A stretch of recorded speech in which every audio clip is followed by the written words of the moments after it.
හැම දිනාටම තෙරුවන් සරණ ප්‍රාර්ථනා කරනවා.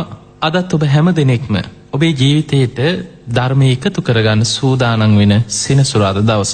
පින්වතුනි, අපි මේ මහා බද්ද කල්පේ පහළ වෙච්ච කකුසඳ කෝණාගමන කාශ්‍යප ගෞතම කියන සිව් බුදුරජාණන් වහන්සේලා ගැන ඔබ අහලා ඇති. මේ බුදුරජාණන් වහන්සේලාගේ කාල පරතරයේ ආයුෂ කාලය ඒ වගේම මහා බද්ද කල්පේ තුල ඒ බුදුරජාණන් වහන්සේලා අතර කාලය ගත්තහම බොහෝ වෙලාවට ඔබට හිතෙන්න පුළුවන් මේ ඉතින් ළඟ බුදුරජාණන් වහන්සේලා පහළ වෙලා තියෙනවා.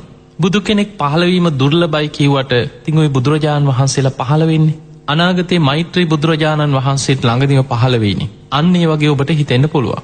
දැන් මේ වෙනකොටත් මෛත්‍රී බුදුහාඳුනට ඇඳපු අයත් ඉන්නත් පුළුවන්. ඉතින් එහෙම සමාජය. හැබැයි පින්වතුනි, අපි ධර්මානුකූලව මේ කල්පය කියන්නේ කොච්චර කාලයක්ද? මේ කල්පය තුල අන්තක් කල්ප කීපයක් තියෙනවද? ඒ වගේම ඒ බුදුරජාණන් වහන්සේලා අතර බුද්ධ ශූන්‍ය කාලේ කොයිතරම් අවුරුදු වලින් අපිට යම් මට්ටමින් හරි හිතා ගන්න පුළුවන් ප්‍රමාණයකින් අපි අවුරුදු වලින් කොහොමද අපි තේරුම් ගන්නෙ? මේ වගේ කාරණා කීපයක් එක්ක අපි ධර්ම කාරණා විමසලා බලමු. පින්වතුනි, ඔබ අහලා ඇති බුදුරජාණන් වහන්සේ කල්පය ගැන. එකක් තමයි ආයුෂ් කල්පය. ආයුෂ ඒ වෙනකොට තියෙන පරමායුෂ ආයුෂ් කල්පයේ හැටියට ධර්මයේ හඳුන්වනවා. හැබැයි මනුස්ස ලෝකේ පරමායුෂ ගත්තාම කාලෙන් කාලෙට වෙනස් වෙනවා.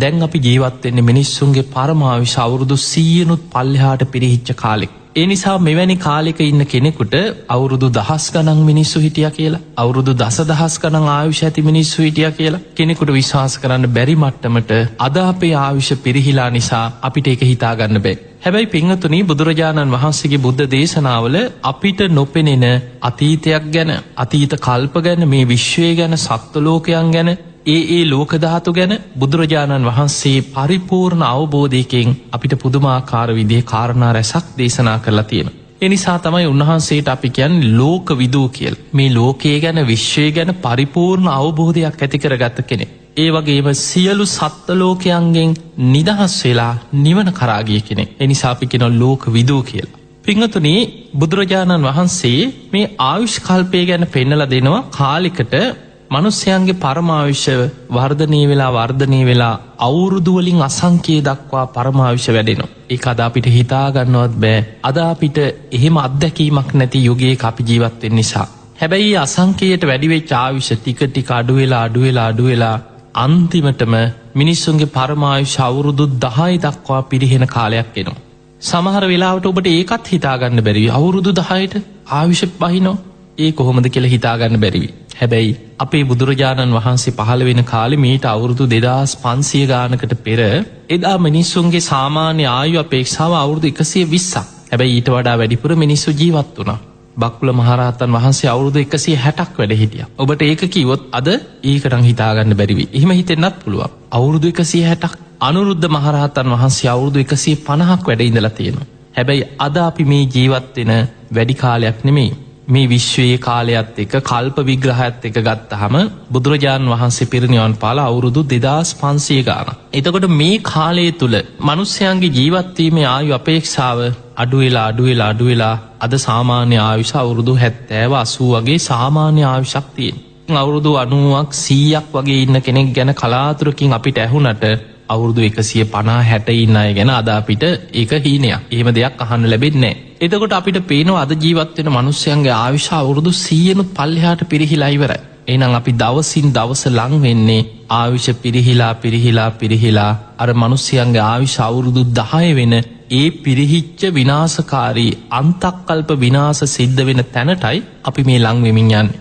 ඒ නිසා පින්වතුනි, ආයුෂ ගැන අපි කල්ප විග්‍රහයේදී ආයුෂ් කල්පය ගැන ඔබ ওই විදිහට තේරුම් ගන්න. ඔබට මතක ඇති අපේ බුදුරජාණන් වහන්සේ එදා ඡන්ද චිත්ත විරිය විමර්ශා කියන 이르දිපාද බලයෙන් දියුණු කළ හැකි ආයුෂ් සංස්කාරයන් උන්වහන්සේ චාපාල චෛත්‍ය ස්ථානයේ අසලදී අතහරිනවා. අතහැරලා තමයි ආනන්ද හාමුදුරන්ට කියන්නේ ඊට පෙර ආනන්දේ තථාගතයන් වහන්සේ සතර 이르දිපාද වඩපු කෙනෙක්. සතර 이르දිපාද දියුණු කරපු කෙනෙකුට කැමතිනම් ආයුෂ් කල්පයක් වුණත් වැඩ ඉන්න පුළුවන්. ඒ කියන්නේ එතන කල්පය කියන්නේ පරමායුෂ.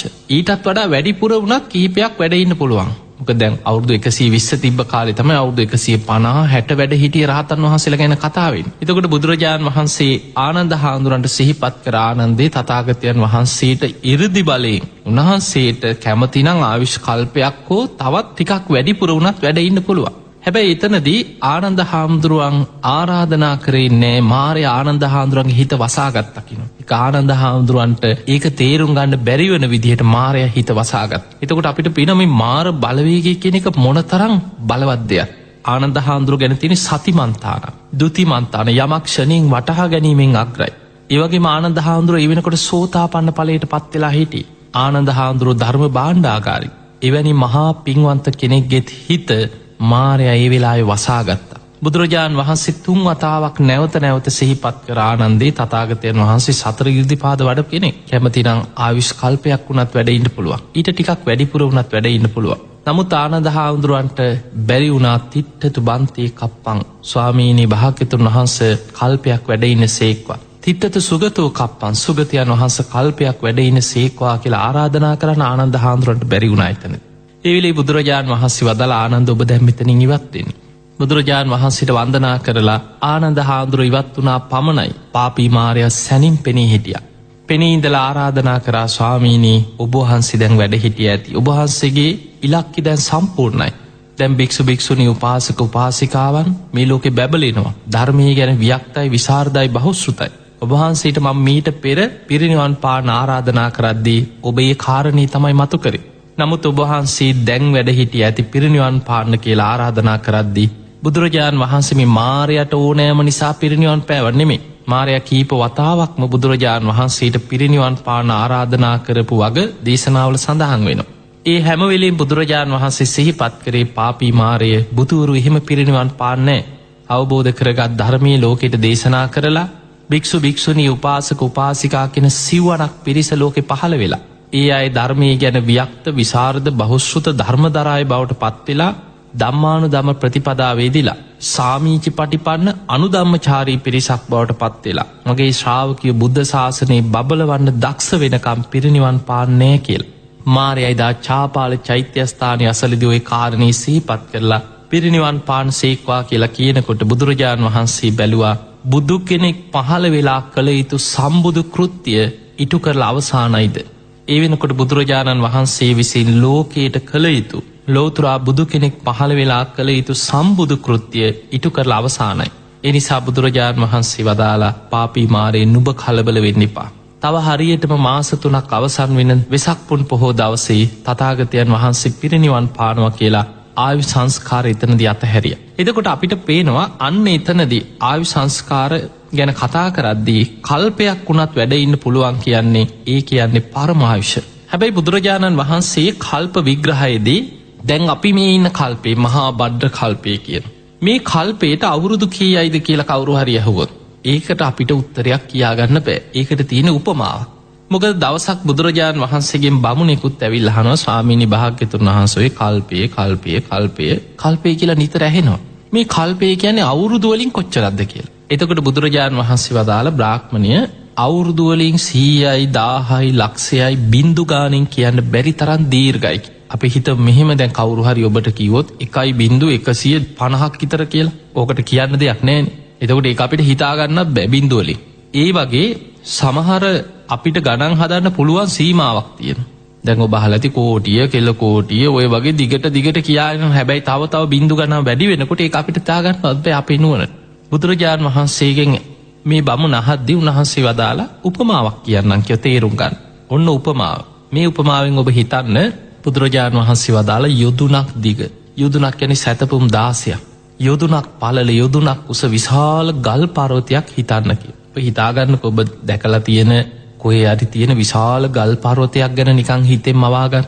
එතකොට මේ ගල් පර්වතේ බුදුරජාණන් වහන්සේ පෙන්නනවා ඊටාම සිනිඳු සලුව තමයි දිව්‍ය සලුවක් වගේ ඒ කාලේ තිබිච්ච කසී සලුව. අවුරුදු 100කට වතාවක් මේ කසී සලුවකින් යන්තම් උඩින් පිහදාගෙන යනවා. වෙන කිසිම හේතුවක් නැහැ. ඊළඟ අවුරුදු 100 තවත් එක වතාවක් ආය අවුරුදු 100කට පස්සේ උඩින් කසී සලුවකින් පිහදාන. ආයමත් අවුරුදු 100කට පස්සේ කසී සලුවකින් යන්තම් උඩින් පිහදාන.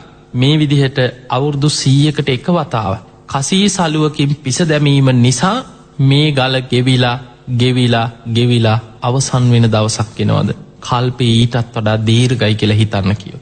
මේ උපමාවෙන් පෙන්නනවා බොල් වෙච්ච නැති කුහර නැති සිදුරු නැති තනි ගල් පර්වතයක් ගැන හිතාගන්න කියන්නේ. එතකොට බලන්න යොදුනක් කියන්නේ සැතපුම් 16ක්. කිලෝමීටර් වලින් ඔබ හිතුවොත් තවත් 1.5න් වැඩි කරා. නිකන් සාමාන්‍ය හිතන්න කිලෝමීටර් 24ක් 25ක් විතර කියලා. එතකොට ඒ වගේ හිතාගත්තාම දිග පළල ඒ තරම් උස ඇති විශාල ගල් පර්වතයක්. යන්තම් සලුවකින් අවුරුදු 100කට වතාවක් පිස දැමීම නිසා මේ පර්වතයේ ගෙවිලා අවසන් වෙන දවසක් එනවද කල්පයේ ඒ වගේ කියලා හිතාගන්න කියනවා. දැන් ඔබ දැකලා ඇති චෛත්‍ය මළුවවල් වල සලපතල මලු තියෙන. එතන සලපතල කියන්නේ ගල් පතුරු අල්ලපු මලු තියෙනවා. චෛත්‍ය මළුව. සමහර බෝ මලු වෙන්න පුළුවන්. සමහර පාරවල් වල වෙන්න පුළුවන්. ලස්සනට ගල් පතුරු අල්ලපු තැන් තියෙනවා. නිතර මිනිස්සු යන්නේන තැනක් නම් ඒ මිනිස්යන්ගේ පා සටහන් හැම වෙලාවෙම කකුල තියමින් ඇවිදගෙන යනකොට කකුලේ යටිපතුලට යන්තම් මැදිලා අවුරුදු ගාණක් යනකොට සමහරලාවට අඩිපාර යන්තම් හැරිලා වගේ යන්තම් මැදිලා තියෙනවා. සමහර වෙලාවට ගල් තලා මතින් දිය පහරවල් ගලාගෙන යනකොට ඒ වතුර පාරටම හැරිලා යන්තම් කානුව වගේ හැරෙනවා. එතකොට අපිට පේනවා ගල කියන එක ගෙවෙන දෙයක්. හැබැයි ඒ ගල යන්තම් කසී සලුවකින් පිස දැමීම නිසා යම් ප්‍රමාණයක් ගෙවෙනවද ඒක අපිට ඇහැකට හොයාගන්න පුළුවන් ප්‍රමාණයක් නෙමෙයි. අවුරුදු 100කට එක වතාවක් කසී සලුවකින් පිස දැමීම නිසා යම් ප්‍රමාණයක් ගෙවෙනවද ඒ විදිහට ගෙවිලා මේ ගල් පර්වතේම අවසන් වෙන දවසක් එනවද මහණෙනි කල්පේ තරම් දීර්ඝයි කියෝ. එතකොට අපිට පේනවා මිනිස්සෙකුට මනුස්ස නුවණකට අපේ සාමාන්‍ය නුවණකට හිතාගන්න පුළුවන් දෙයක්. ඒකයි බුදුරජාණන් වහන්සේ පෙන්නන්නේ මේ ලෝක විශ්ය අචින්ත්‍යයි. එතකොට මේවා ලෝක ගැන, කාලය ගැන, සත්ත්ව ලෝක ගැන, විශ්වය ගැන මේවා සමහර දේවල් අපේ නුවණින් අපි හිත තර්ක විතර්ක කර ගියොත් හිත විපිලිසර වෙනවා මිසක් ඒකේ යථා ස්වභාවය තේරුම් ගන්න තරම් අපේ නුවණ වැඩිලා නැහැ. ඒක බුදු කෙනෙක්ගේ විශ්යක්. නමුත් බුදුරජාණන් වහන්සේ අපට යම් මට්ටමින් හරි තේරුම් ගන්න තමයි ওই වගේ උපමාවක් පෙන්නන්නේ. එතකොට මේ මහා බද්ද කල්පයේ තුල එක කල්පයකට දැන් ඔය කිව්වේ එක කල්පයක්. ඒ කල්පයක් තුල අන්තක් කල්ප ගණනාවක් තියෙනවා. ඒ අන්තක් කල්ප අතර අන්තක් කල්පය කියන්නේ මේ කල්පය තුල ජීවත් වෙන මනුස්ස ලෝකේ මිනිස්යන්ගේ ආයුෂ අඩු වැඩි වෙනවා. කාලයකට වැඩි වෙලා අවුරුදු අසංඛ්‍යයට වැඩි වෙනවා.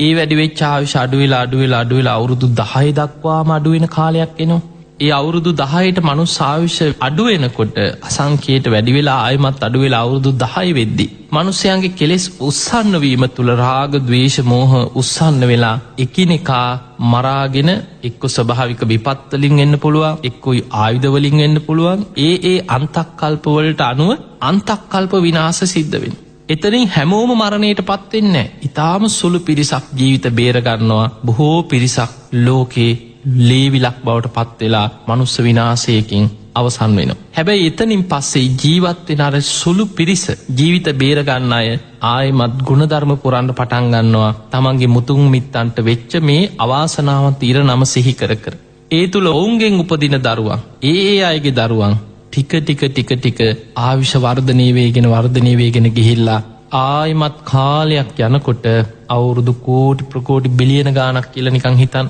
එහෙම කාලයක් යනකොට ටික ආයුෂ වැඩි වෙලා ආයිමත් අවුරුදු අසංඛ්‍යයට වැඩි වෙන කාලයක් එනවා. එතකොට මේ විදිහට අවුරුදු අසංඛ්‍යයට වැඩි වෙලා ආය අඩු වෙලා අවුරුදු 10ට අඩු වෙලා කෙලෙස් උස්සන්න වීම තුල අන්තක්කල්ප විනාශ සිද්ධ වෙනවා. එවැනි අන්තක්කල්ප ගණනාවක් එක කල්පයක් තුල තියෙනවා. හැබැයි දෙවියන්ගේ ආයුෂ, බ්‍රහ්මයන්ගේ ආයුෂ, ඒ අයගේ ආයුෂ වල අඩු වැඩි වීමක් සිද්ධ වෙන්නේ නැහැ. නමුත් මනුස්ස ලෝකේ මිනිස්යන්ගේ ආයුෂේ තමයි ඔය අඩු වැඩි වීම සිද්ධ වෙන්නේ. දැන් මේ මහා බද්ද කල්පේ ගත්තාම පළවෙනි අන්තක්කල්පේ තමයි මිනිස්යන්ගේ ආයුෂ ඔය විදිහට වැඩි වෙලා අවුරුදු අසංඛ්‍යයට වැඩි වෙලා. ඒ වැඩි වෙච්ච ආයුෂ එතන ඉඳන් පිරිහීගෙන ඇවිල්ලා මිනිස් ආයුෂ අවුරුදු 40000 වෙච්ච කාලේ කකුසඳ නම් වූ සම්මා සම්බුදුරජාණන් වහන්සේ ලෝකේ පහළ වුණා කියලා දේශනාවේ තියෙනවා. හැබැයි අද කෙනෙකුට කකුසඳ බුදුහාමුදුරු ගැන ඔබ විශ්වාස කරයි. මේ අද තියෙන පරිසරය, අද තියෙන නුවණ, මේ පිරිහිච්ච යුගයක ජීවත් වෙන සද්ධාාවක් නැති කෙනෙකුට කකුසඳ බුදුරජාණන් වහන්සේගේ කාලේ මිනිස්යන්ගේ ආයුෂ අවුරුදු 40000ක් කියපුවාම ඒක නම් හිතාගන්න බෑ කියලා හිතෙන්න පුළුවන්. මොකද ඒක තමයි අපේ නුවණේ ස්වභාවය. අපිට ඒක හිතාගන්න බෑ තමයි. හැබැයි බුදුරජාණන් වහන්සේ බුදු ඇසින් දැක්කා මේ මනුස්සයන්ගේ ආවිශවල ඇතිවන වෙනස්. එතකොට මේ මහා බද්ධ කල්පයේ පළවෙනි අන්තක් කල්පය තුළ මනුස්සයන්ගේ ආවිශ අවුරුදු 40,000ක් වෙච්ච කාලෙ තමයි කකුසඳ බුදුරජාණන් වහන්සේ පහළ වෙන්නේ. උන්වහන්සේගෙන් පස්සේ ඒ අඩුවෙමින් පැවතිච්ච ආවිශ අඩුවෙලා අවුරුදු 10ට පිරිහිලා පළවෙනි අන්තක් කල්ප විනාශය ලෝකෙ සිද්ධ වෙන්නේ. ඒ විනාශයෙන් පස්සේ ජීවිත බේරගන්න ඉතාම සුළු පිරිසකගෙන් දෙවනි අන්තක් කල්පය ආරම්භ වෙනවා. ඒ දෙවනි අන්තක් කල්පය ආවිශ ටික ටික වැඩි වෙලා ගිහිල්ලා ආයමත් කාලයක් යනකොට අවුරුදු අසංඛ්‍යය දක්වා ආවිශ වැඩි වෙනවා. පින්වතුනි බුද්ධ දේශනාවල සඳහන් වෙනවා මිනිස්සුන්ගේ ආවිශ දීර්ඝ වශයෙන් අවුරුදු 1000 ගණන් ආවිශ වැඩෙනකොට මනුස්ස ලෝක මේ අපි දකින අපි මේ ජීවත් වෙන මේ මනුස්ස ලෝක වලට වඩා විශාල වෙනසක් තියෙනවා. ඒ දේශනා දිහා බලනකොට පේනවා දීර්ඝ ආයුෂ ඇති කාලේ මනුස්ස ලෝක ඇතැම් දිව්‍ය ලෝක හා සමානයි කියන. ඇතැම් කාමාවචර දෙවිවරු පවා ඒ කාලවල හිතනවා දැන් මනුස්ස ලෝකේ තමයි හොඳ. දිව්‍ය ලෝකවලට වඩා මේ යුගයේ මනුස්ස ලෝක හොඳයි කියලා ඇතැම් දේවතාවරු මනුස්ස ලෝකෙ හිත පිහිටවනවා. සමහරු දිව්‍ය ස්වරූපේ මනුස්ස ලෝකෙ නිතර සැරිසරනවා කියලා. දෙවියන්ට දිව්‍ය විමාන පහළ වෙනවා වගේ ඒ කාලේ පින් ඇති ගුණධර්ම ඇති මනුස්සයන්ට මනුස්ස ලෝකෙත් තමන්ට සත්රුවනි මාලිගා පහළ වෙනවා කියන මේ මනුස්ස ලෝකෙ තුළ. එතකොට ඔබ අහලා ඇති කල්පවෘක්ෂ කියලා දෙව්ලොව පහළ වෙනවා සිතූ පැතූ සම්පත් ලැබෙන කල්පවෘක්ෂ. ඒවා මනුස්ස ලෝකෙ දීර්ඝ ආයුෂ ඇති කාලවල පහළ වෙනවා කියන. ඒ කාලේ රජවරුන්ට අහසින් යන්න පුළුවන් පුණ්‍ය 이르දි තියෙනවා. රජුරවන්ට විතරක් නෙමෙයි.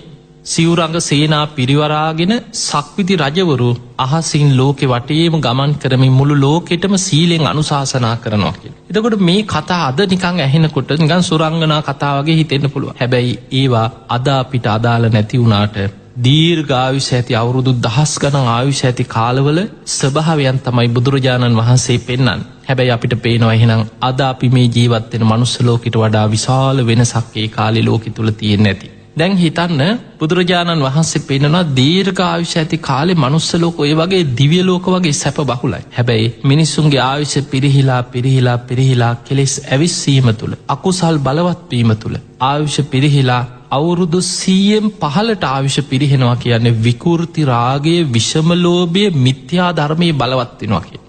ඒ අකුසල් බලවත් වීම තුල මිනිස්යන්ගේ කෙලෙස් උස්සන්න වෙලා එකිනෙකා තුල රාග, ද්වේෂ, මෝහ ඇවිස්සීලා විකෘති සත්‍යයන් වගේ එළුව බල්ලෝ බලල්ලු තිරිසන්නුන්ට අන්ත මිනිස්යන් ඒ සමාජය තුල ලෝක ජීවත් වෙනවා.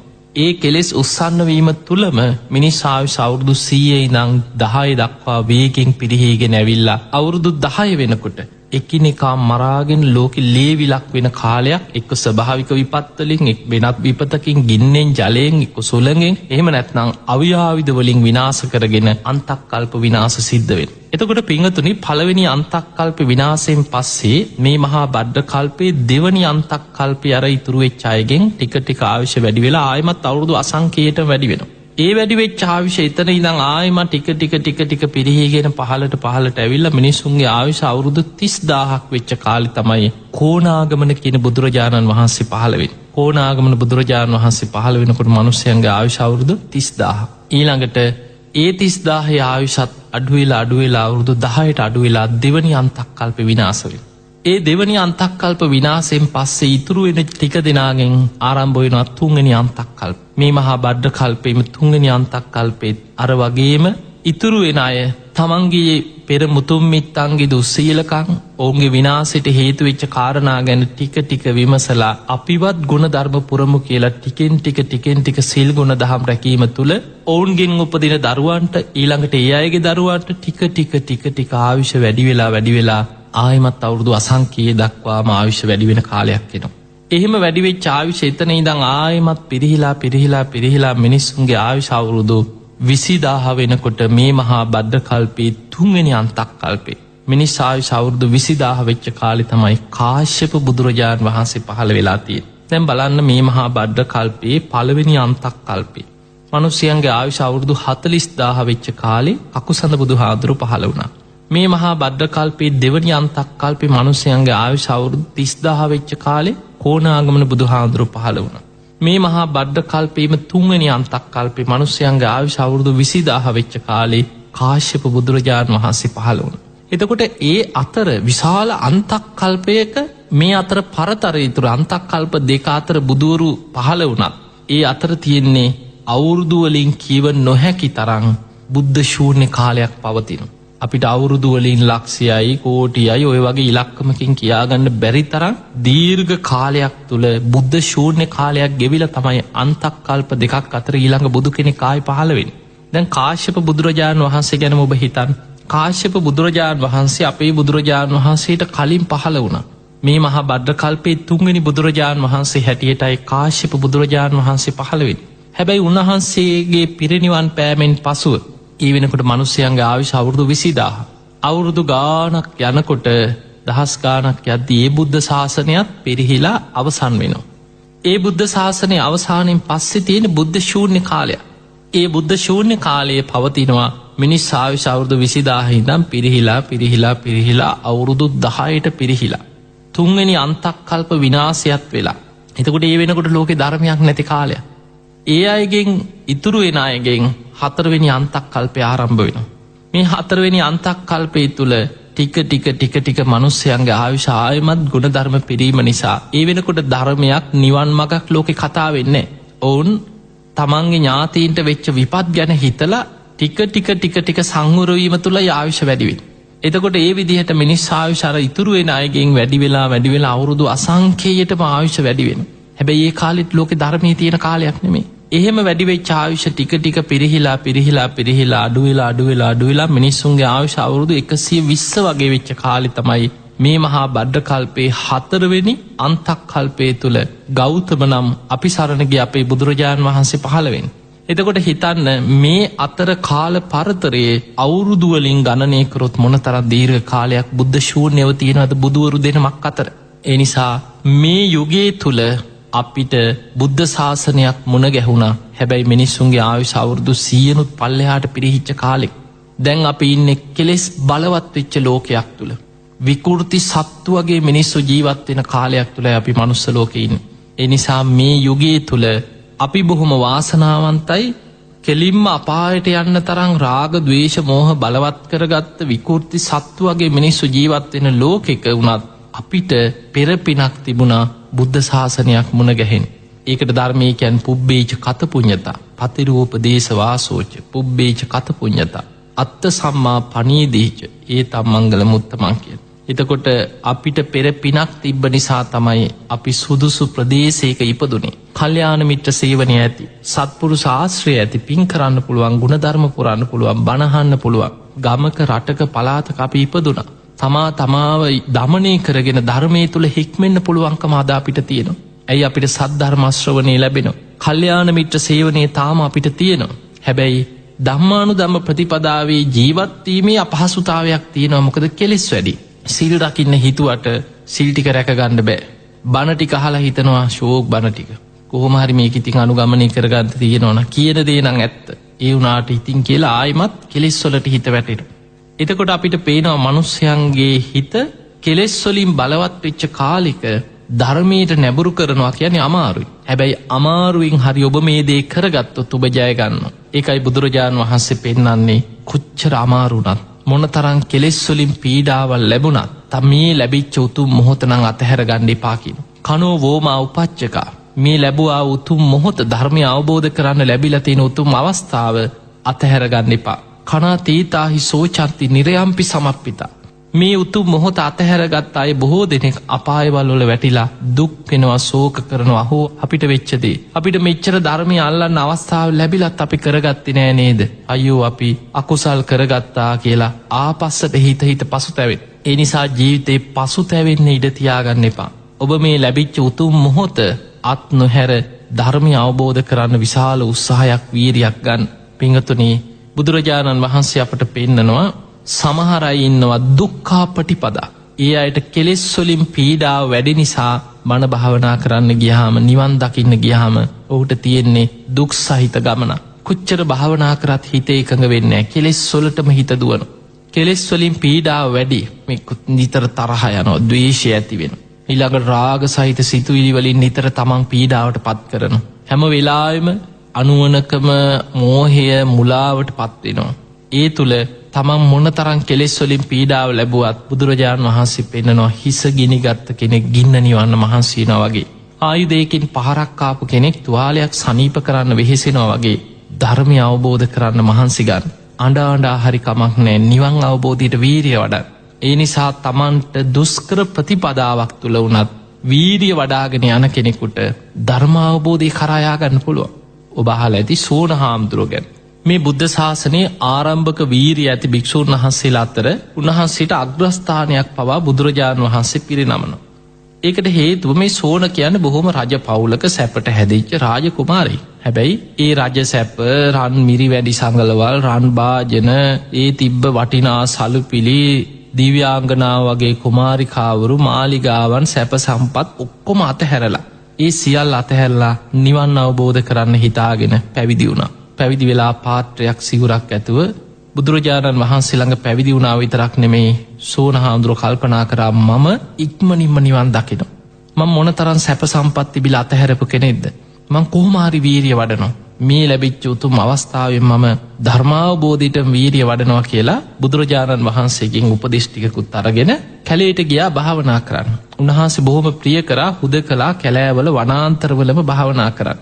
දැන් සෝන හාමුදුරුවෝ මහ වනාන්තරයේ ගල්ලෙනක් කුටියක් වගේ සකස් කරගෙන තිබුණා. ගල්ලෙන ඉදිරියේ සක්මන් මළුවක් තියෙනවා. දැන් උන්වහන්සේ කල්පනා කරා මම ධර්මාවබෝධය ලබන තෙක් නිදාගන්න ඉරියව්වට නම් කය හසුරවන්නේ. ඒකට ධර්මයේ කියන්නේ ජාගරියානුයෝගේ. නිදි මරාගෙන භාවනා කරන. එතකොට උන්වහන්සේ අදිෂ්ඨානයක් ඇති කරගත්තා මම ධර්මය අවබෝධ කරගන්න තෙක් නම් ශරීරේ හරවන්නේ නැහැ නිදාගන්න ඉරියව්වකට. ඉරියව් 3ක් ඔස්සේ මං පුදුම වීරියකින් ධර්මාවබෝධය ලැබෙන තෙක් මං වීරිය වඩන. ඒ තමයි හිටගෙන ඉන්න ඉරියව්ව, සක්මන් කරන ඉරියව්ව, වාඩි වෙලා භාවනා කරන ඉරියව්ව.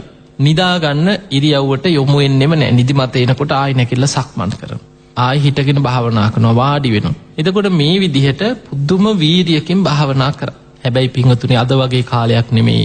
එක බණපදේ අහලා රහත් වෙච්ච රහතන් වහන්සේලා හිටපු කාලේ. දහස් ගණන් මහරහතුන් එක දේශනාව අවසන් වෙනකොට දහස් ගණන් රහත් වෙන කාලේ. ඊර්දි ප්‍රාතිහාරයේ පාන මහා රහතන් වහන්සේලා භික්ෂූන් වහන්සේලා එදා සමාජෙ වැඩ හිටිය කාලේ සෝන හාමුදුරුවෝ වීරිය වඩනවා පුදුම වීරිය. රැලි වෙනකන් සක්මන් කරනවා. දවල් කාලෙත් භාවනා කරනවා සක්මන් කරනවා. උන්වහන්සේගේ වීරිය වැඩි අධිකයි. හිත විසිරෙනවා. පුදුම වීරියෙන් භාවනාම කරනවා. අවුරුද්දක් දෙකක් තුනක් නෙමෙයි අවුරුදු 25ක් වීරිය වැඩුවා. දැන් බලන්න ඔබට හිතා ගන්නවා පුළුවන්ද කියලා. අවුරුදු 25ක් එක දිගට වීරිය වඩනවා. හැබැයි සමාධියක්වත් තාම ඇති කරගන්න බැරි වුණා කියලා.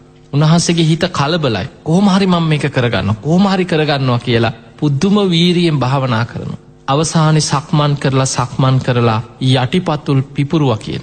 යටිපතුල් පැලිලා අඩිය තියාගන්න බෑ. යටිපතුල් වලින් ලේ ගලන. සක්මනේ අඩිය තියෙනකොට විශාල වේදනාවක් ඇති වෙනවා. යටිපතුල් වලින් ලේ ගලන. ඒත් වීරිය අතහැරියේ නැහැ. උන්වහන්සේ කල්පනා කරා මම මැරුණත් කමක් නැහැ. යටිපතුලෙන් බැයිනම් දනිස්සෙන් සක්මන් කරනවා කියලා දන ගහගත්. දන ගහගෙන දනිස් දෙකින් සක්මන් කරනවා. රිදෙනකොට එහෙම එතන වාඩි වෙලා භාවනා කරනවා. ආයි හිටගෙන වේදනාව යටපත් කරගෙන හිටගෙන භාවනා කරනවා. මෙහෙම අවුරුද්දක් දෙකක් තුනක් නෙමෙයි අවුරුදු 25ක් තිස්සේ වීරිය වැඩුවා. අවුරුදු 25ක් වීරිය වඩලා අවසානයේ උන්වහන්සේට හිතුණා මට පින් නැතුව ඇති. මං අවුරුදු 25ක් වීරිය වැඩුවා. මට ධර්මය අවබෝධ කරගන්න පින නැතුව ඇති. මට සමාධි මාත්‍රයක්වත් අනේ ඇති කරගන්න බැරි වුණානේ. මීට වඩා හොඳයි මං පින් ටිකක් කරගන්නවා. සිවුරු ඇරලා ගිහිල්ලා පිනක් දහමක් කරගෙන ධර්මානුකූලව ජීවත් වෙනවා කියලා හිතුවා. මේ සිතුවිල්ල හිතට එනකොටම බුදුරජාණන් වහන්සේට ඒ සිතුවිල්ල අරමුණු වුණා. බුදුරජාණන් වහන්සේ මොහොතේම උන්වහන්සේ වැඩ හිටිය තැනින් දික්කල අතක් හකුලනවා වගේ හැකිලු අතක් දික් කරනවා වගේ ඒ සැනින් සෝන හාමුදුරුවෝ ඉදිරියේ පෙනී හිටියා. පෙනී ඉඳලා හො සෝන ඔබ සිවුරු අරින්න හිතුවා නේද? අනේ ස්වාමීනි භාග්‍යතුන් වහන්සේ මං අවුරුදු 25ක් වීරිය වැඩුවා. මට සමාධි මාත්‍රයක්වත් නැහැ කිව්වා. මං පිනක් දහමක් කරගෙන ඉන්න එක හොඳයි කියලා හිතුවා කිව්වා. සිවුරු ඇරලා ගිහින් බුදුරජාන් වහන්සේ අහනවා සෝන ඔබ රාජකුමාරයෙක් නේද? ඔබ බොහෝ සැපසේ හැදිච්ච කෙනෙක් නේද? ඔබ ගිහි කාලේ ඔබ රාජකුමාරයෙක් හැටියට පැවිදි වෙන්න පෙර ඔබ ආස කරපු ප්‍රිය කරපු දේ මොකක්ද? එතකොට කියනවා නේ ස්වාමීනි මං ඒ කාලේ නම් ওই සිතාර වාදනයේට බොහොම ප්‍රියයි කිව්වා. සිතාරේ ඔබ දැකලා ඇති සිතාරේ මේ සිතාර වාදනයේට බොහොම ප්‍රියයි කිව්වා. අන්න එතකොට බුදුරජාණන් වහන්සේ සිතාරය උපමා කරගෙන අහනවා සෝන එහෙමනම් ඔබ ඒ කාලේ සිතාර වාදනය කරද්දි මේ සිතාරේ තද කරලා තිබුණොත් මිහිරි ස්වරයක් ගන්න පුළුවන් ඕනෑවට වඩා තද කරලා හිර කරොත් වාදනය කරලා මිහිරි ස්වරයක් ගන්න පුළුවන්. අනේ ස්වාමිනී එහෙම බෑ කිය. බුදුරජාණන් වහන්සේ අහනවා එහෙමනම් සෝන මේ සිතාරේ තත් ඕනෑවට වඩා ලිහිල් කරොත් මිහිරි ස්වරයක් ගන්න පුළුවන්ද?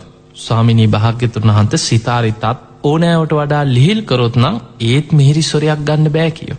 එතකොට බුදුරජාණන් වහන්සේ අනේ එහෙනම් සෝන කොහොමද ඔබ සිතාර වාදනය කරේ කාලේ? ස්වාමිනී මං ඕනෑවට වඩා තද කරන්නෙත් නැතුව ලිහිල් කරන්නෙත් නැතුව මධ්‍යස්ථ ප්‍රමාණයකට සුසර කරලා තියාගත්තා කිය. අන්න එතකොට තමයි මට මිහිරිව වාදනය කරන්න පුළුවන්. බුදුරජාණන් වහන්සේ වදාළ සෝන ඔය උපමාවම ඔබ භාවනාවටත් ගලප ගන්න කිව්වා. ඕනෑවට වඩා දැඩි වීරියක් කලබලයක් හිතට ඇති වුණොත් ඔබේ හිත උද්දච්චයට යනවා, හිත විසිරෙන්න බලනවා. අර තත් ඕනෑවට වඩා තද කරාට පස්සේ හිර කරාට පස්සේ මිහිරි ස්වරයක් ගන්න බෑ වගේ අපි කතාවට කියන කලබලයට හදිස්සියට මුකුත් කරගන්න බෑ කියලා. කලබලේ වැඩි වුණාට පස්සේ මොකද්ද කරගන්න කියලා එකපාරට හිතා ගන්න බැරි වෙනවා. ඒ වගේ සෝන හාමුදුරන්ට පුදුම වීරිය මම කොහොම හරි නිවන් දක්න මම කොහොම හරි වීරිය වඩනවා කියලා පුදුම වීරිය යටිපතුල් පුපුරුවට පස්සේ ලේ ගලනකොට දනිස් දෙකෙන් සක්මන් කරන ඒ වීරියත් එක්කම කලබලයත් එක්ක හිත උද්දච්චයට යනවා, හිත විසිරෙනවා, හිත කලබලයි.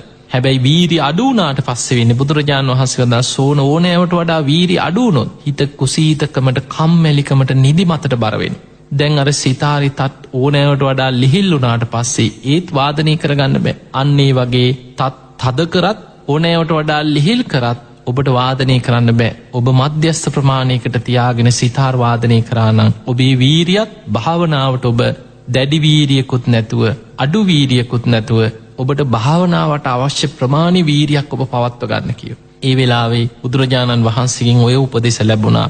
බොහොම සතුටෙන් එදා හිත හදාගෙන ආයමත් භාවනා කරන්න පටන් ගත්තා. ඒ තුල ඉක්මනින් හිත එකඟ වුණා. ඒ තුල විදර්ශනා වඩලා කෙලෙසුන්ගෙන් මිදලා උතුම් මහරහතන් වහන්සේ නමක් බවට පත් වුණා. එතකොට අපිට පේනවා අවුරුදු 25ක් වීරිය වඩලා සමාධි මාත්‍රයක්වත් නැතුව වීරිය වඩලා හැබැයි ධර්මය අවබෝධ කරගත්ත අය ගැන අහලා තියෙනවා. එතකොට අපිට පේනවා ඒ තරම් වීරියක් වඩන්න සිද්ධ වුණේ ඒ කාලේ තමන්ට මේ තරම් රහතන් වහන්සේලා ඉක්මනින් බණපදේ අහලා රහත් වෙච්ච අය හිටපු කාලේ. හැබැයි උන්වහන්සේට අවුරුදු 25ක් යනකම් වීරිය අතහරින්න නැතුව අඛණ්ඩව පවත්වාගෙන යන්න පුළුවන්කම ලැබුණා කියන්නේ. ඒකයි බුදුරජාණන් වහන්සේ පෙන්නන්නේ උත්සාහයක් අරන් එක දවසක් භාවනා කළා අතහරින්න එපා. අනේ මම භාවනා කරා මට හරියන්නේ මමත් ඉතින් බණ අහනවා කෝ ඉතින් අපිට ප්‍රතිඵල ලැබුණාද කියලා සමහරු එක දවසෙන් දෙකෙන් සතියෙන් දෙකෙන් තීරණ ප්‍රතිඵල ගැන හිතනවා. ඒ නිසා ඔබ දිගින් දිගටම ධර්මයේ වඩන්න. ඔබ පින් දහම් කරන්න, ඔබ සීල රකින්න, ඔබ බණ භාවනා කරන්න, ඔබේ ජීවිතය තුළ සද්ධාදී ගුණධර්ම වඩාගෙන යන්න. ඒ ගුණධර්ම වැඩෙනකොට ධර්මාවබෝධය ඔබ කරා එනවා. ඔබට හදිස්සිය තිබුණා කියලා, ඔබට ප්‍රතිඵල ඉක්මන් වෙන්න ඕන කියලා හදිස්සියේ විදිහට ප්‍රතිඵල ලැබෙන්නේ. ඔබ මාර්ගයේ වඩනවා නම් ඒ මාර්ගයේ වැඩෙන කොටයි හේතුවට අනුවයි ඵලය සකස් වෙන්නේ. ඔබ ධර්මාවබෝධයට අවශ්‍ය වෙන හේතුව ඔබ තුල සකස් කරනකොට ඊට අදාළ විදිහට ඵලය ඔබ තුල නිර්මාණය වෙනවා. ඒ පිණිස ඔබ වීර්යය වඩන්න. ඒ නිසා පින්වතුනි අපි මේ ජීවත් වෙන්නේ මහා බද්ද කල්පේ 4 වෙනි අන්තක් කල්පය තුල. 4 වෙනි අන්තක් කල්පෙත් මිනිස්සුන්ගේ ආයුෂ පිරිහිලා මිනිස්සු ආයුෂ අවුරුදු 100නුත් පල්ලෙහාට බැහැපු කාලෙක. හැබැයි අද මේ වෙනකොට අපේ බුදුරජාණන් වහන්සේ පිරිනිවන් පාලා වුණත් අද අපිට උන්වහන්සේගේ බුද්ධ අධිෂ්ඨානයෙන් ඒ සර්වඥ ධාතුන් වහන්සේලා තාම ලෝකෙ වැඩ ඉන්නවා. බුදුරජාණන් වහන්සේ පරිහරණය කරපු පාරිභෝගික වස්තු, පාරිභෝගික ධාතුන් වහන්සේලා හැටියට හඳුන්වන මේ උතුම් පූජනීය ධාතුන් වහන්සේලා ලෝකෙ වැඩ ඉන්නවා. ජය ශ්‍රී මහා බෝධියේ දක්ෂිණ ශාඛාව මේ ලංකා භූමිය තුල ජීවමාන බුදුරජාණන් වහන්සේ වැඩ ඉන්නවාසේ වැඩ ඉන්නවා. ඒ වගේ මහනුවර ශ්‍රී දළදා මාලිගාවේ වාම යටි දළදා වහන්සේ, ඒ වගේම සෝමාවතී චෛත්‍ය තුල දකුණු දළදා වහන්සේ, ද්‍රෝණයක් ධාතුන් වහන්සේලා රුවන්වැලි මහා සෑ භූමියේ තාම වැඩ ඉන්නවා. ඒ නිසා මේ ලංකා භූමියේ ඉපදිච්ච ඔබ බොහොම වාසනාවන්ත, බොහොම පින්වන්ත පිරිසක්. අපිට ප්‍රශ්න තියෙන්න පුළුවන්, අපිට අගහිඟකම් තියෙන්න පුළුවන්. හැබැයි ඔබට මේ බුද්ධ ශාසනයක් ලැබිච්ච වෙලාවේ මේ යුගයේ තමයි ධර්මයේ හොඳටම දැන් බලවත් වෙච්ච කාලේ. ඔබ හොයලා බලන්න මේ තරම් පින්කම් මීට අවුරුදු 20කට 30කට එහා ඔබ අහලවත් තිබුණාද? මේ කප්රු පළඳන ඒවා, මේ තරම් චෛත්‍ය වන්දනා, මේ තරම් පින්කම් ඔබ අහලවත් නැහැ. අද මාසෙන් මාසේ, සතියෙන් සතිය සමහරවිට අවුරුද්දකට පින්කම් ගණනාවක් පැවැත්වෙනවා. බොහොම සද්ධාවන්ත මිනිස්සු මේ පින්කම් වලට ලක්ෂ ගණනින් එකතු වෙනවා. මෙහෙම පින්කම් ඉස්සර තිබුණේ නැහැ. ඉස්සර අටමස්ථාන වදින්න ගියා, සොළොස්මස්ථාන වදින්න ගියත් කරත්තවල නැගලා ඉඩ කඩන් සමහරලාට දීපොළ ලියලා දරුවෝ විවාහ කළා, දීපොළ ලියලා තමයි වන්දනාවේ පිටත් වෙන්නේ. එයි කියලා විශ්වාසිකුත් නැහැ සමහරව. හැබැයි අද අපිට බොහොම සතුටින්, බොහොම සද්ධාවෙන් ඕන තරම් පින්කම් කර කර සද්ධාව දියුණු කරගන්න, සීල් ගුණ දහම් රැකගන්න, බණ භාවනා කරගන්න, පින් කරගන්න, ධර්මය ඉගෙන ගන්න අද හොඳ අවස්ථාවක් ලැබිච්ච වෙලාව. ඒ නිසා මේ ලැබිච්ච අවස්ථාවෙන් උපරිම ප්‍රයෝජනයක්, උපරිම ප්‍රතිඵලයක් ඔබ ඔබේ ජීවිතය තුළ ඇති කරගන්න. ඒ සමගම අපි ඔබ දැනුවත් කරන මාර්තු මාසේ 12 වෙනිදා හෙට පුන් පොහොව දවසේ කැලණියේ චෛත්‍යරාජානන් වහන්සේ මුල් කරගෙන කැලණි මහා සෑය වන්දනා මහා පින්කමක් හෙට හවස් වරුවේ සිදු කරනවා. හවස 5ට පින්කම ආරම්භ කරනවා. රාත්‍රී 10-11 වෙනකම් පින්කම් පැවැත්වෙනවා. කප්රුක් පූජාවන්, සුවඳ දුම් පූජා, ආලෝක පූජා ආදී පින්කම් එක්ක කැලණි මහා සෑයට පූජා කරන්න. මේ පෘථුවිය තුල, මේ භූමිය තුල, මේ පින්බිම තුල අපි බුදුරජාණන් වහන්සේට පූජා කරන හැම මල් වර්ගයක්ම ඔබට පුළුවන් ආකාරයට මල් වට්ටියක් වෙන්න පුළුවන්, මල් කූඩයක් වෙන්න පුළුවන්, මල් කවරයක් වෙන්න පුළුවන්. ඔබ මල් සකස් කරගෙන බොහොම සද්ධාවෙන් හෙට දවසේ කැලණි මහා සෑය චෛත්‍යරාජානන් වහන්සේ අභියසට හවස 5 වෙනකොට සැදැහැ සිතින් ඔබ එකතු වුණොත් අපි කියන වනමල් පූජාවක්. වනමල් කියලා කියන්නේ මේ භූමියේ වැඩෙන හැම මලක්ම. ඒ බුදුරජාණන් වහන්සේට පූජා කරන මල් වර්ග තියෙන. මේ මල් වර්ග ඔබ එකතු කරගෙන බොහොම සද්ධාවෙන් සුදු අතින් සැරසිලා පැමිණෙන්න. අපේ බුදුරජාණන් වහන්සේ 3 වෙනි වතාවේ බුද්ධත්වයෙන් 9 වෙනි අවුරුද්දේ වෙසක් මාසයේ තුල තමයි 500ක් මහරහතන් වහන්සේලා පිරිවරාගෙන කැලණි පිම්බිමට වැඩම කරන්නේ. ඒ වැඩම කරලා උන්වහන්සේ කැලණි ගඟෙන් පැන් පහසු වෙලා සිරිපා සටහනක් කැලණි ගඟේ රළේ මුවාවන තැන ගම් පතුලේ නාගයන්ගේ ආරාධනය මත පිහිටෙව්වා කියලා ඉතිහාසයේ සඳහන් වෙනවා. ඒ වගේම උන්වහන්සේගේ නානකඩේ දිය සාටකයේ තැන්පත් වෙලා ඒකට කැලණියේ චෛත්‍යයක් ඉදිවෙච්ච වගේ ඉතිහාස සඳහන් වෙනවා. බුදුරජාණන් වහන්සේ 500ක් රහතන් වහන්සේලා සමග සමාපත්තියෙන් වැඩ ඉඳලා දහම් දෙසූ පුණ්‍ය භූමිය මතයි අද කැලණි චෛත්‍යරාජානන් වහන්සේ ඉදි වෙලා පවතින.